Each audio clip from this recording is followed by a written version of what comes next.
Hello दोस्तों, राधे राधे। मैं माला प्रजापति हमारे यूट्यूब चैनल में सभी दर्शकों का स्वागत करती हूँ, अभिनंदन करती हूँ। आज मैं एक बहुत ही प्यारा देवी गीत लेकर आई हूँ। अगर आप सभी को अच्छा लगे तो प्लीज़ लाइक करना, कमेंट करना और मेरे चैनल को सब्सक्राइब करना। झंझेरे पहाड़वा के ऊंचे दर वजवा है तेही के भीतराना अम्बे सुतनी अकेली है तेही के भीतराना अम्बे सुतनी अकेली है तेही के भीतराना झंझेरे पहाड़वा के ऊंचे दर वजवा है तेही के भीतराना अम्बे सुतनी अकेली है तेही के भीतराना अम्बे सुतनी अकेली है तेही के भीतराना घोड़ेवा चढ़ल में लाल चंद्र भैया है उठा हो बहिनी ना चली देशवा घूमी आई है उठा हो बहिनी ना चली देशवा घूमी आई है उठा हो बहिनी ना कैसे के चली भैया देशवा घूमी आई है कि हमरे घूम लेना देशवा जई है डगमगाई है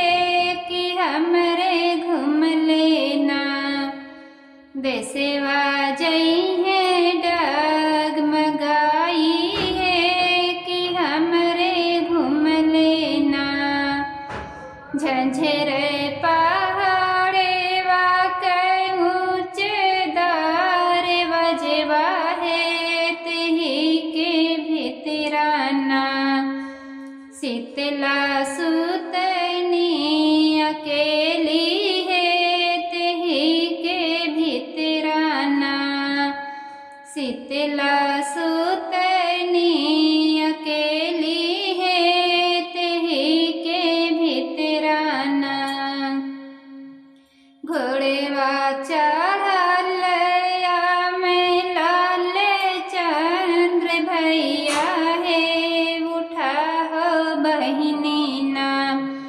चली देशवा घूमी आई है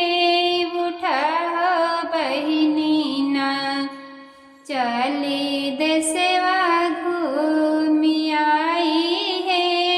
उठा हो बहिनी ना कैसे के चली भैया देशवा घूमी आई है कि हमरे घूम लेना देशवा जई है डगमगाई है कि हमरे घूम लेना देशवा जई है डगमगाई है कि हमरे घूम लेना झंझेरे पहाड़वा के ऊंचे दर वजवा है तेही के भीतराना काली सुतनी अकेली है तेही के भीतराना काली सुतनी अकेली है तेही के भीतराना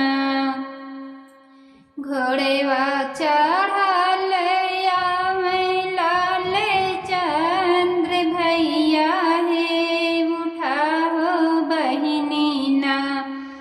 चली देशवा घूमी आई है उठा हो बहिनी ना चली देशवा घूमी आई है